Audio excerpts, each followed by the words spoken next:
mu gihe cyo kuvugwa nyine none se bavuga ibitariho baravuga bati wa mugore wa Ngondo ntabwo arabyara uriya mugore ntabwo arabyara kandi kwari ukuri nari ntari nabyara kuko urabyumva niswe izina rimwe imyaka myinshi izina ridahinduka ahantu ntuye hadahinduka hahandi abantu bakumenyera bakaguhererekanya n'abandi nuje ari umuturanyi mushya agahera kuri rya zina yasanze wa mugore utabyara. Yego.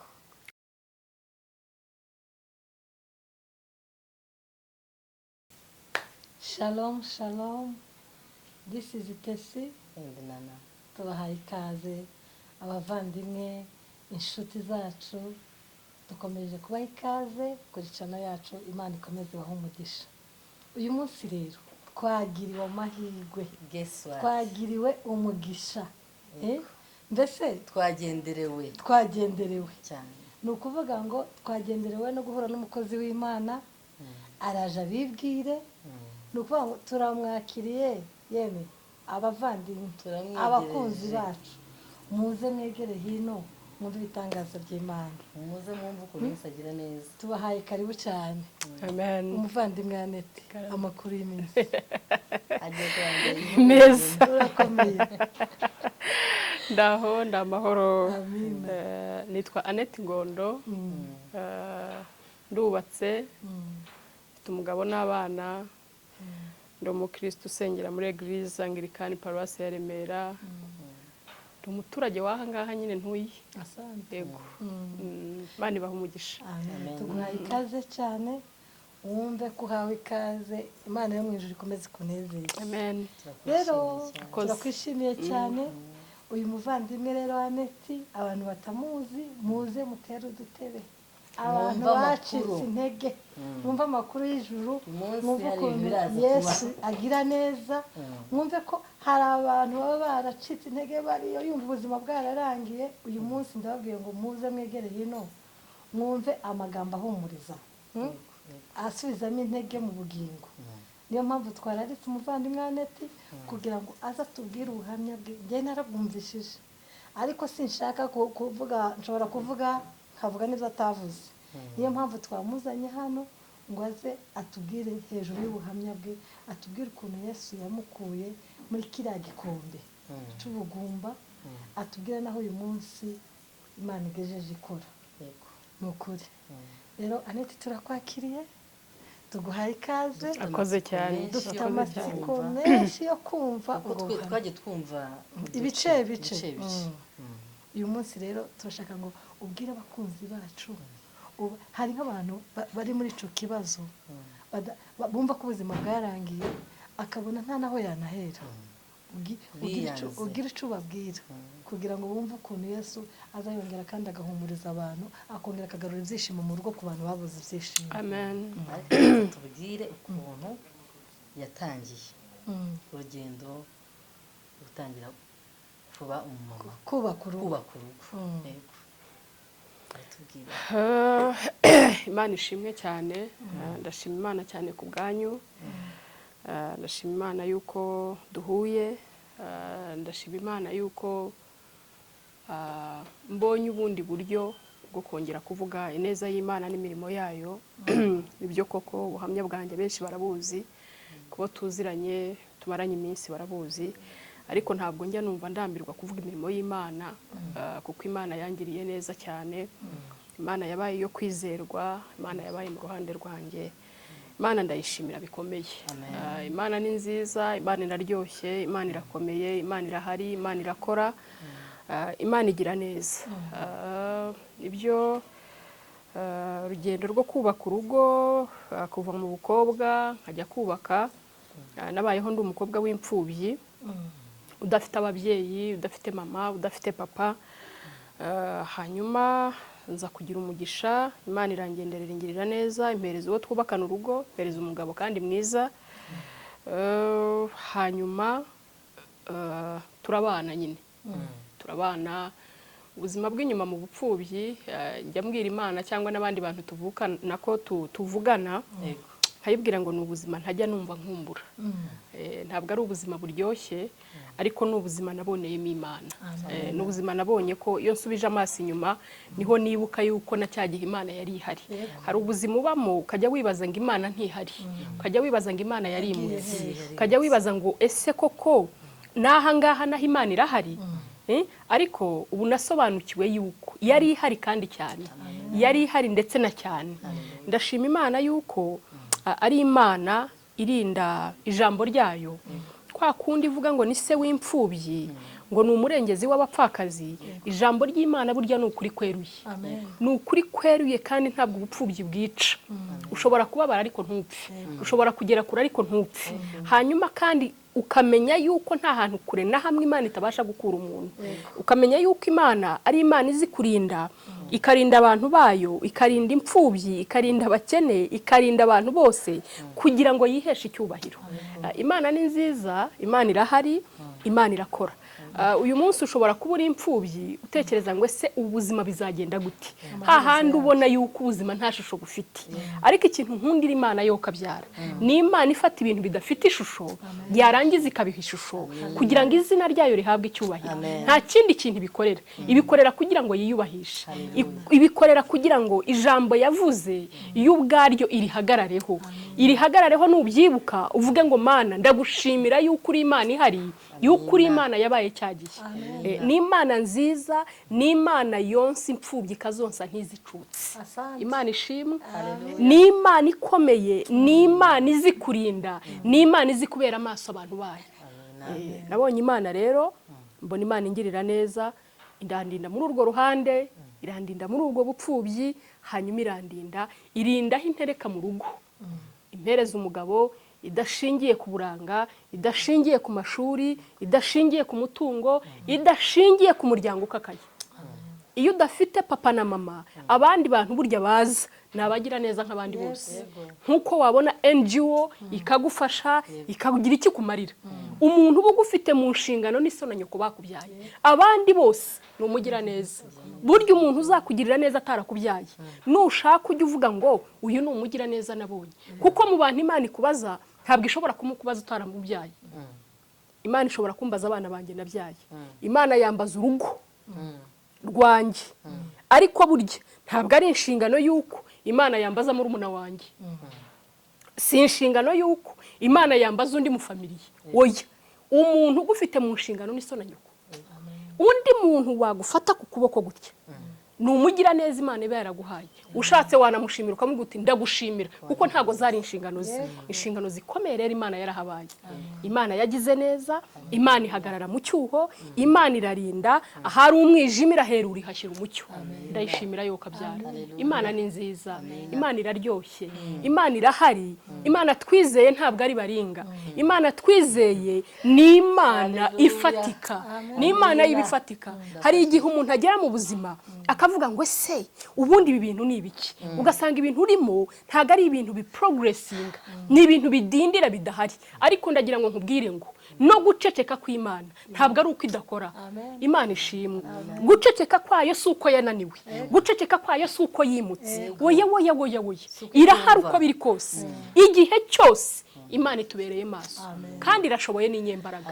Nta muntu n'umwe nigeze mbona n'umwe mvuga ngo iki kintu kigeze kirusha Imana amaboko. Imana yacu ni Imana itarushwa amaboko uko byagenda kose. Nabonye rero Imana ingirira neza. Imana impereza irugo, impereza umugabo, hanyuma nshima Imana. Mba umugore ndubaka, Imana impindura identity, Imana impindurira ubuzima. Ngira amahirwe nshaka neza, nshaka neza ariko nshaka neza.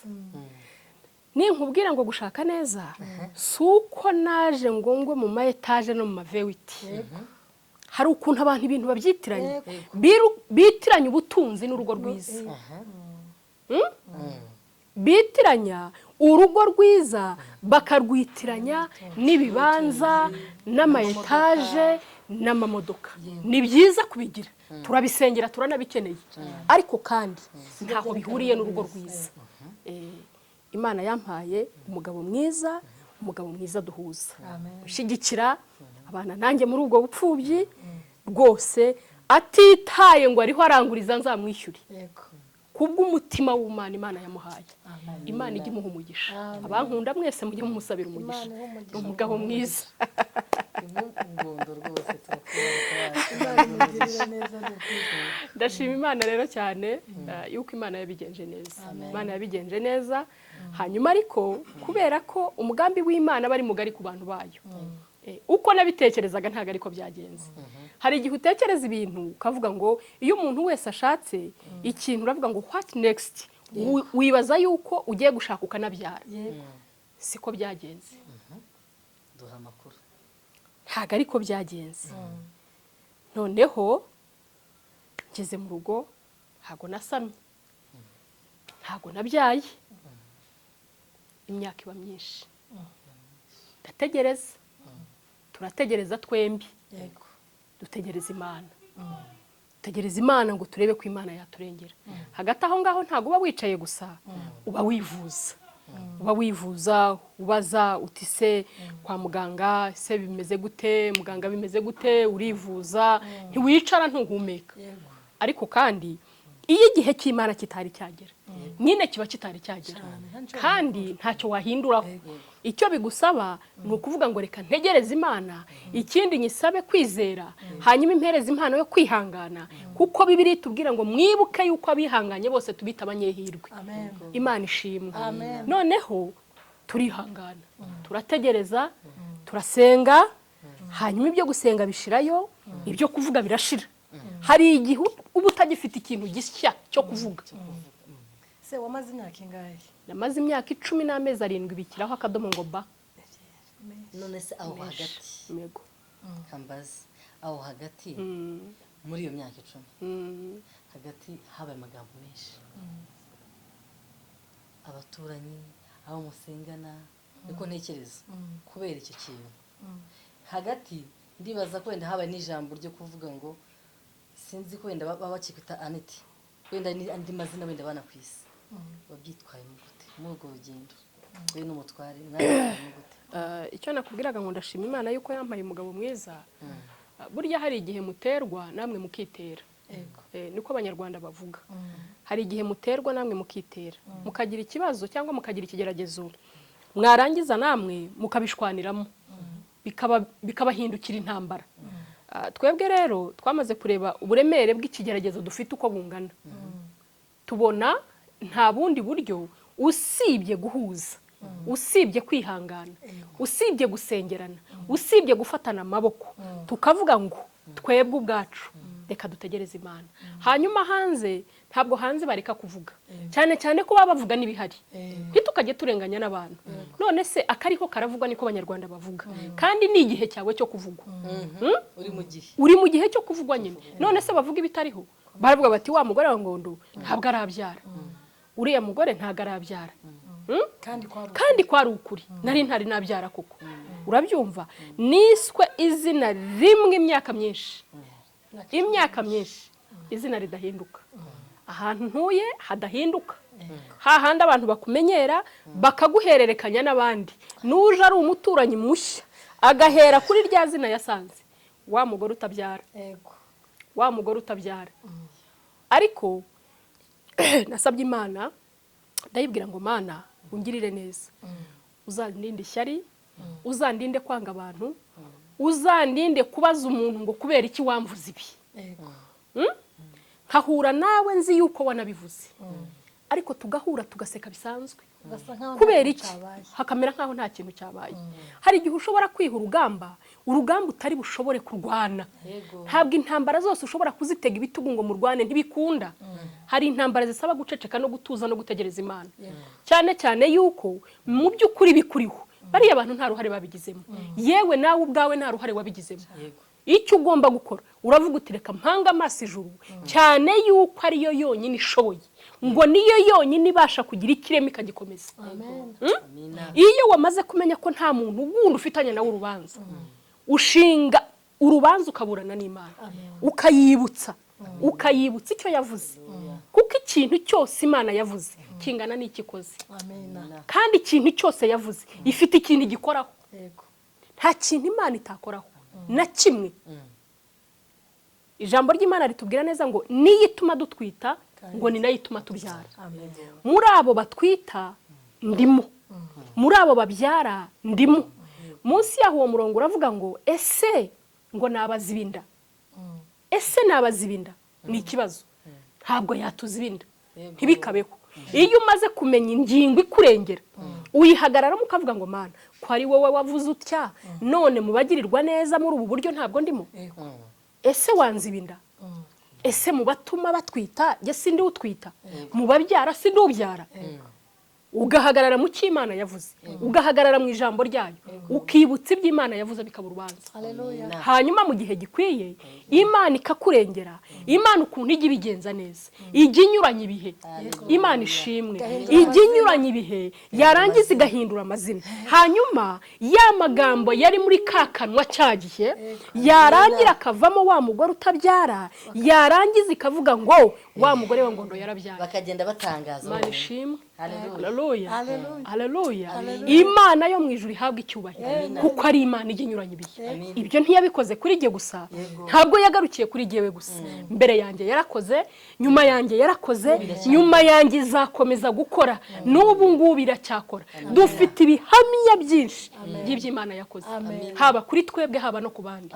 Imana yacu ni nziza, ni nziza kandi ibereye nziza abayitegereje. Imana ishimwe. Imana niyo kwizerwa. Haleluya. Imana yangiriye neza.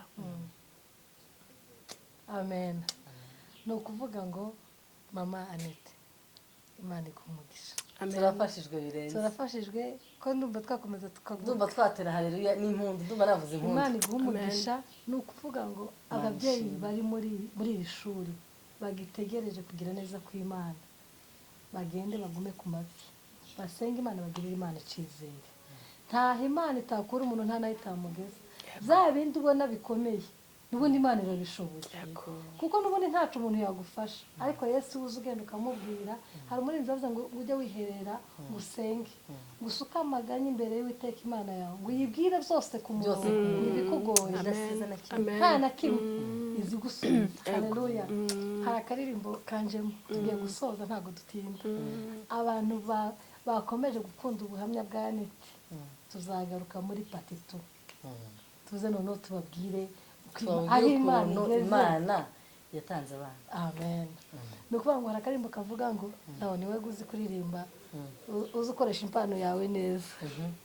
Kavuga ngo icyo itarakora si cyo cyamara imbaraga zo gushima, kuko ibyo yakoze nibyo byari bikomeye. Nawe dufatanye gushima, Yesu arashoboye. Icyo atarakora si cyo cyamara imbaraga zo gushima, kuko ibyo yakoze si byo byari bikomeye. Nawe dufatanye gushima, Yesu arashoboye. Haleluya. Yesu arashoboye. Bya bindi ubona ko bitakunda imyaka 10